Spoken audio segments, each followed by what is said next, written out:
Hello friends, Regal academy കോളേജിൻ്റെ English ഗ്രാമറിലേക്ക് സ്വാഗതം. നമ്മളിന്ന് കുറച്ച് യൂസ്ഫുൾ ആയിട്ടുള്ള മലയാളത്തിൽ നമുക്ക് ആ വാക്കുകൾ അറിയാമെങ്കിൽ ഇംഗ്ലീഷിൽ അതെന്താണെന്ന് അറിയാത്ത പല വാക്കുകളുണ്ട്. അത് നമുക്ക് ഇംഗ്ലീഷിൽ എന്താണെന്ന് നമുക്കൊന്ന് പഠിക്കാം. അപ്പോൾ ആദ്യമായിട്ട് ഒരിക്കൽ എന്ന് പറയുന്ന വാക്കിന് ഇംഗ്ലീഷിൽ പറയുന്നത് ഒൺസ് എന്നാണ്. ഉദാഹരണത്തിന് I have been to London once. ഞാൻ ലണ്ടനിൽ ഒരിക്കൽ അവിടെ ഉണ്ടായിരുന്നു എന്നുള്ളത് തന്നെയാണ്. ഓക്കെ, അടുത്ത് ഒരിക്കലെങ്കിലും എന്നുള്ള വാക്കിന് ഇംഗ്ലീഷ് പറയുന്നത് അറ്റ്ലീസ്റ്റ് വൺസ് എന്നാണ്. Okay, you should visit that place at least once. ഒരിക്കലെങ്കിലും നീ ആ സ്ഥലം സന്ദർശിച്ചിരിക്കണം.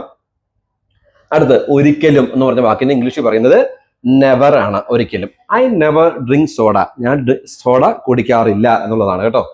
അതുപോലെ ഒരിക്കൽ മാത്രം എന്നുള്ളതിന് ഇംഗ്ലീഷ് പറയുന്നത് ജസ്റ്റ് വൺസ് എന്നാണ്. Okay, I want to try it just once.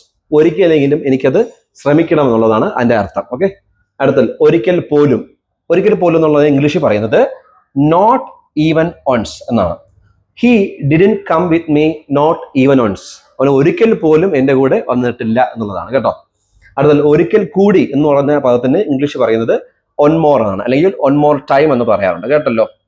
Could you say one more time. ഒരിക്കൽ കൂടി അത് പറയാമോ, ഒന്ന് റിപ്പീറ്റ് ചെയ്യാമോ എന്നുള്ള രീതിയിലാണ് കേട്ടോ. അടുത്ത് പണ്ടൊരിക്കൽ എന്നുള്ള വാക്ക് നമ്മൾ കഥകളിൽ കൂടെ കേൾക്കുന്നതല്ലേ അല്ലേ. പണ്ടൊരിക്കൽ once upon a time there was a king. Okay, അപ്പൊ once upon a time എന്ന് പറഞ്ഞാൽ നമ്മൾ ഒരിക്കൽ പണ്ടൊരിക്കൽ എന്ന് പറയുന്ന പദത്തിന് ഉപയോഗിക്കുന്നത്. അടുത്തത് വീണ്ടും ഒരിക്കൽ കൂടി എന്നുള്ള പദത്തിന് ഇംഗ്ലീഷ് പറയുന്നത് once again ആണ്. അപ്പോൾ once again വെച്ചിട്ട് ഒരു എക്സാമ്പിൾ നിങ്ങൾ കമന്റിൽ പോസ്റ്റ് ചെയ്യുക. Thank you so much.